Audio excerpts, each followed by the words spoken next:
ಬೆಳಂಬೆಳಗ್ಗೆ ವಿಜಯನಗರ ಜಿಲ್ಲೆಯ ರಾಷ್ಟ್ರೀಯ ಹೆದ್ದಾರಿ 50ರಲ್ಲಿ ಈಗ ಸರಣಿ ಅಪಘಾತ ಸಂಭವಿಸಿ 4 ಸಾವನ್ನಪ್ಪಿರ್ತಕ್ಕಂಥ ಘಟನೆ ಈಗ ನಡೆದಿರ್ತಕ್ಕಂಥದ್ದು. ಸದ್ಯ ನಾನು ವಿಜಯನಗರ ಜಿಲ್ಲೆಯ ಹೊಸಪೇಟೆ ತಾಲೂಕಿನ ಡಣಾಪುರ ಗ್ರಾಮದ ಹೊರವಲಯದಲ್ಲಿ ಇರ್ತಕ್ಕಂಥ BMMM ಫ್ಯಾಕ್ಟರಿ ಎದುರುಗಡೆ ಇರ್ತಕ್ಕಂಥ ರಾಷ್ಟ್ರೀಯ ಹೆದ್ದಾರಿಯಲ್ಲಿ ಏನು ಲಾರಿ ಚಾಲಕನ ಏನು ನಿರ್ಲಕ್ಷ್ಯತನದಿಂದ ಇವತ್ತು ಸರಣಿ ಅಪಘಾತ ಸಂಭವಿಸಿ ಬೈಕ್ ನಲ್ಲಿ ಏನು ಅವ್ರನ್ನ ಗುದ್ದಿಕೊಂಡು ಬಂದು ಈಗ ಲಾರಿ ಕೂಡ ಪಲ್ಟಿ ಆಗಿರ್ತಕ್ಕಂಥದ್ದು. ಆ ಪಲ್ಟಿ ಆಗಿರ್ತಕ್ಕಂಥ ಲಾರಿಯನ್ನು ಕೂಡ ಈಗ ಪೊಲೀಸರು ಕೂಡ ಕಾರ್ಯಾಚರಣೆ ನಡೆಸಲು ಮೂಲಕ ಎತ್ತಲು ಈಗ ಪ್ರಯತ್ನ ಮಾಡ್ತಿರ್ತಕ್ಕಂಥದ್ದು. ಇನ್ನು ಈ ಒಂದು ಏನು ಬೆಳ್ಳುಳ್ಳಿಯನ್ನು ಲೋಡ್ ಮಾಡಿಕೊಂಡು ಬಂದಿರ್ತಕ್ಕಂಥ ಈ ಲಾರಿ ಏನಿದೆ ಅಲ್ಲ, ಲಾರಿಯ ಚಾಲಕ ಇವತ್ತು ಬೆಳಗಿನ ಜಾವ ಈ ಒಂದು ಸರಣಿ ಅಪಘಾತ ಸಂಭವಿಸಿ ಏನು ಬೈಕ್ ಆಗಿರಬಹುದು ಮತ್ತು ಲಾರಿ, ಬಸ್ ಹೀಗೆ ಸರಣಿ ಅಪಘಾತಗಳನ್ನು ಮಾಡಿಕೊಂಡು ಬಂದು ಕೊನೆಗೆ ಈ ಒಂದು ರಾಷ್ಟ್ರೀಯ ಹೆದ್ದಾರಿ 50ರಲ್ಲಿ BMM ಫ್ಯಾಕ್ಟರಿ ಇದ್ರೆ ಅದರ ಅಪೋಸಿಟ್ ನಲ್ಲಿ ಈಗ ಪಲ್ಟಿ ಆಗಿರ್ತಕ್ಕಂಥದ್ದು. ಇನ್ನು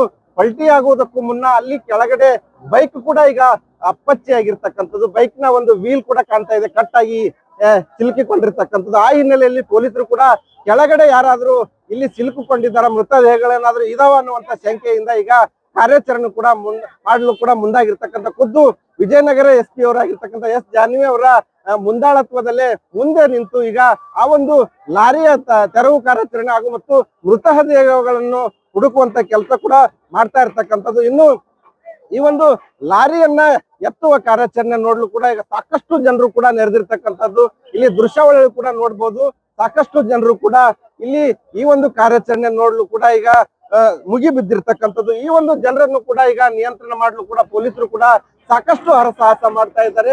2 ಕ್ರೇನ್ಗಳನ್ನ ಬಳಸಿ ಈಗ ಆ ಲಾರಿಯನ್ನು ಕೂಡ ಎತ್ತುವಂತ ಕೆಲಸಕ್ಕೆ ಈಗಾಗಲೇ ಪೊಲೀಸರು ಕೂಡ ಮುಂದಾಗ್ತಾ ಇರ್ತಕ್ಕಂಥದ್ದು.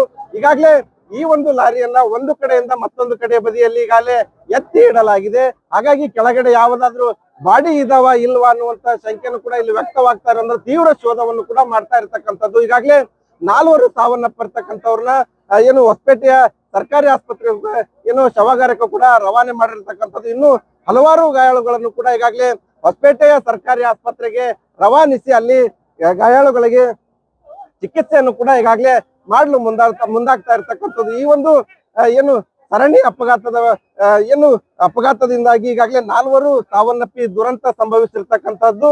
ಈಗಾಗಲೇ ಈ ಒಂದು ಸರಣಿ ಅಪಘಾತದಿಂದ ಸಾಕಷ್ಟು ಇಲ್ಲಿ ಒಂದು ಆತಂಕವೂ ಕೂಡ ಮನೆ ಮಾಡಿತ್ತು. ಇನ್ನೂ ಯಾರಾದ್ರೂ ಹೆಚ್ಚಿನ ಸಂಖ್ಯೆಯಲ್ಲಿ ಸಾವು ನೋವುಗಳು ಸಂಭವಿಸಿದವ ಎನ್ನುವಂತ ಏನು ಶಂಕೆಯನ್ನು ಕೂಡ ವ್ಯಕ್ತವಾಗಿತ್ತು. ಈ ಹಿನ್ನೆಲೆಯಲ್ಲಿ ಖುದ್ದು ಈಗ ಪೊಲೀಸರು ಕೂಡ ಸ್ಥಳದಲ್ಲೇ ನಿಂತು ಕಾರ್ಯಾಚರಣೆ ನಡೆಸಲು ಕೂಡ ಮುಂದಾಗ್ತಾ ಇರ್ತಕ್ಕಂಥದ್ದು. ಪ್ರಮುಖವಾಗಿ ಲಾರಿ ಅಡಿ ಯಾರಾದ್ರೂ ಸಿಲುಕಿದ್ದಾರ ಅನ್ನುವಂತ ಶಂಕೆಯನ್ನು ಕೂಡ ಇಲ್ಲಿ ವ್ಯಕ್ತವಾಗ್ತಾ ಇರ್ತಕ್ಕಂಥದ್ದು. ಹಾಗಾಗಿ ಈ ಒಂದು ಕಾರ್ಯಾಚರಣೆಯಲ್ಲಿ ಏನು ಮೃತದೇಹಗಳನ್ನ ಹುಡುಕುವಂತ ಕೆಲಸವನ್ನು ಕೂಡ ನಿರಂತರವಾಗಿ ಪೊಲೀಸರು ಕೂಡ ಮಾಡ್ತಾ ಇದ್ದಾರೆ. ಇನ್ನೊಂದ್ ಕಡೆಗೆ ಏನು ಈ ಸರಣಿ ಅಪಘಾತಕ್ಕೆ ಕಾರಣವಾದಂತ ಲಾರಿ ಚಾಲಕ ಏನು ಈಗ ತಪ್ಪಿಸಿಕೊಂಡು ಏನು ಓಡಿ ಹೋಗಿದ್ದಾನೆ ಅನ್ನುವಂತ ಮಾಹಿತಿನೂ ಕೂಡ ಸಿಗ್ತಾ ಇರ್ತಕ್ಕಂಥದ್ದು. ಒಟ್ಟಾರೆಯಾಗಿ ಈಗಾಗಲೇ ಏನು ಇವತ್ತಿನ ಒಂದು ಅಪಘಾತದಲ್ಲಿ 4 ಸಾವನ್ನಪ್ಪಿರ್ತಕ್ಕಂತಹದ್ದು. ಈಗ ಸಾಕಷ್ಟು ಸಾವು ನೋವುಗಳು ಕೂಡ ಕಾರಣ ಆಗಿದೆ. ಹಾಗಾಗಿ ಹೆಚ್ಚಿನ ಸಂಖ್ಯೆಯಲ್ಲಿ ಏನಾದ್ರೂ ಸಾವು ನೋವುಗಳು ಸಂಭವಿಸಿದವ ಎನ್ನುವಂತ ಕುರಿತು ಈಗ ಪೊಲೀಸರ ಒಂದು ತನಿಖೆ ಅಷ್ಟೇ ಬಳಿಕ ಈ ಒಂದು ಸತ್ಯಾಸತ್ಯ ಹೊರ ಬರಲಿದೆ. Shivananda Sali, news first, Vijayanagara.